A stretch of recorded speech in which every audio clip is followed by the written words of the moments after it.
Caucus for about 40 years.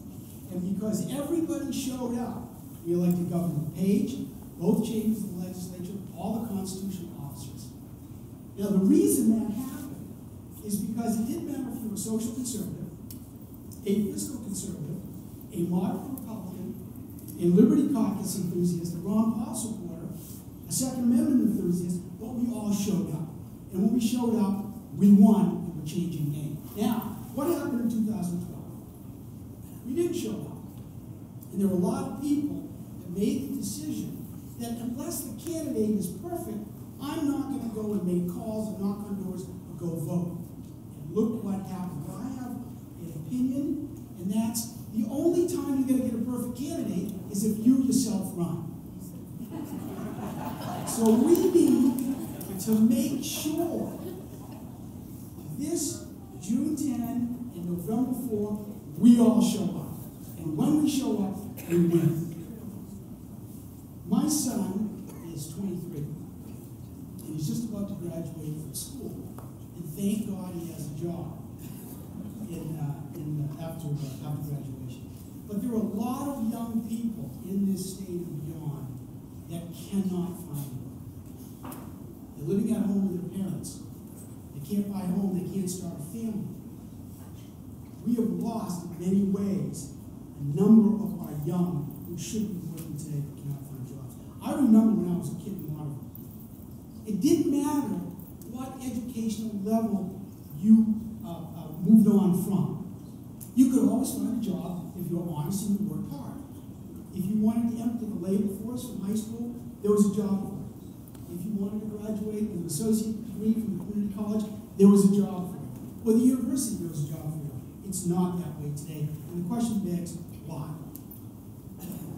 The good Lord did not open the clouds, look down upon this country and this state, the second district, and say, we're going to saddle the United States of America with high debt, high taxes, burdensome regulations. Therefore, the business community will not invest in creating jobs. Those decisions were made by people. My entire life, except my term as state treasurer, has been in the private sector, creating jobs and running companies. I understand what it's like to sign the front side of a paycheck. Now, one of the problems I have is that the Constitution, our founders, did not want to entrust our country with a permanent class of politicians. That was not the goal. The goal was to get people to leave their private lives, go down to, at that time, New York or Philadelphia, do the people's work and come home.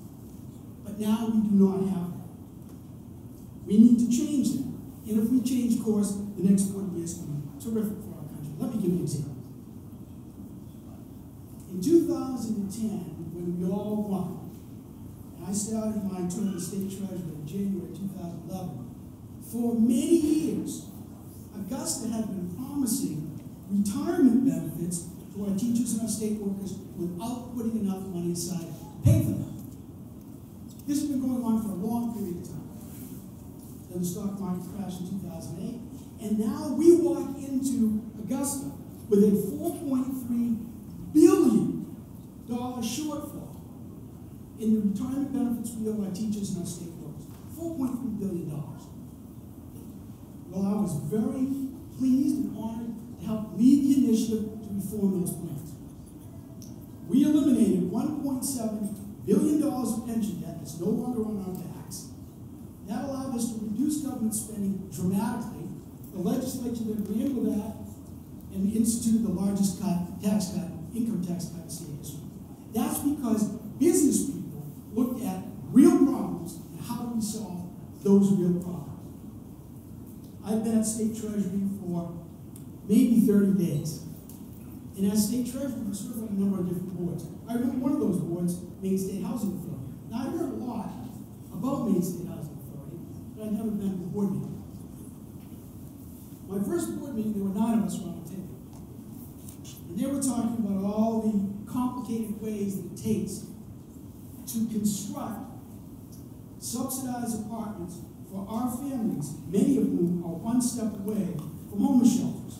I raised my hand. yes, Mr. Treasurer, you have a question? I said, yes. I said, do we have a waiting list for families trying to get into these apartments? They said, well, it's complicated. I said, I have a 2-year term. Bottom line, there were 6,500 families at that time that I was told was on the waiting list to get these apartments.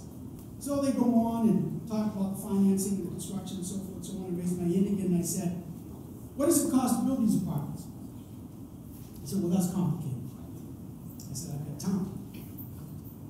We were spending almost $300,000 taxpayer dollars to construct subsidized one-bedroom apartments. We had a waiting list of 6,500 families, one step away from homeless shelters. That was absolutely wrong. We changed the board, we changed the front office. By the time I left, we had reduced the cost to construct these apartments by about 1/3, and it's still going down. That is something a business person would do. We need more people in government who know how to run businesses, how to create jobs, and are fiscally disciplined, and I am one of those individuals. I remember when my son was 4 years old. We were very close. There were 2 incidents within 1 week where Sammy had a hard time breathing and woke up at night. You can imagine, all of us, the parents and grandparents, the fear that you have when you have a 4-year-old in his pajamas at 2 in the morning and can't breathe, struggling to breathe. So we ended up in the emergency room twice. And we found that Sam was asthmatic. He was having asthma attacks. The next few years, Sammy would sit on my lap, kitchen table. And we put the nebulizer over his nose and mouth. We would vaporize the medication, get into his lungs, and put them out. And I'd read to him, recover, and what have you. Sam is a 23-year-old, strong, terrific adult that I love to death. There is no Washington bureaucrat that has the right to tell you or me what health care plan I should have, what doctor I should have, and what hospital I'm able to go to. Obamacare must end, must be replaced with a private sector solution.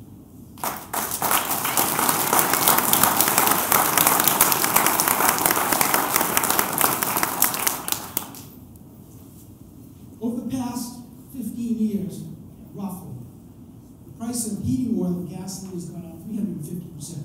350%. Over the same period of time, inflation has risen about 40%. This did not happen by accident. Why in the dickens do we have a federal government who restricts our private industry from fully developing our natural gas and oil deposits here in America, increase the supply, drive down the price, such that our families in the 2nd District that are spending about $250 per month on gasoline and $3,000 per year to heat their homes? Why? If you send me to Congress, I will push like the Dickens and fight to allow our private sector industries, our businesses, to increase the supply of natural gas and oil in this country to drive down prices, help our families, and help our companies create jobs.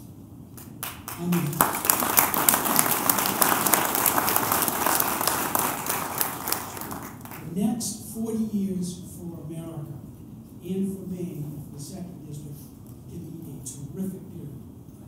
Full of opportunity, full of jobs, full of freedom, full of more security, with less government spending, less debt, fully developing our energy resources, a private sector solution to healthcare. This is what Republicans stand for. I'm a business individual. I am proud as Dickens to have served as your state treasurer. I appreciate the opportunity to speak to you. I hope I have your support and your vote because we need more business experience down in Washington. Thank you very much.